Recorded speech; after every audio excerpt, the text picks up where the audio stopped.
Do you want to know how you can see your transaction history on 1xBet? If yes, then this video is for you. Hello and welcome to TechTube. It's your host back again with yet another interesting tutorial video. In this video, I'm going to teach you how you can check your transaction history using 1xBet. The first step is to open 1xBet on your browser and then log into your account. The next step is to go over here and click on My Account once. After you click on My Account, this page will load up.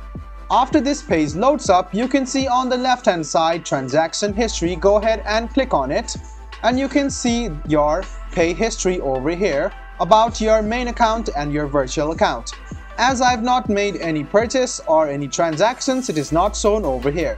But if you are a bettor and you have done a lot of transactions, you can see the transaction history on the left hand side. Go ahead and click on it and go to your main account and look at your main account history. Or you can also go to your virtual account history and check your data. So guys, this is how you check your transaction history using 1xBet. I hope this video was helpful for you. If you still have any kind of confusion, please do mention us on the comment section down below. Like the video, subscribe to the channel and do hit the bell button for more. Hope to see you in the next video as well. Until then, goodbye, take care and make sure you enjoy.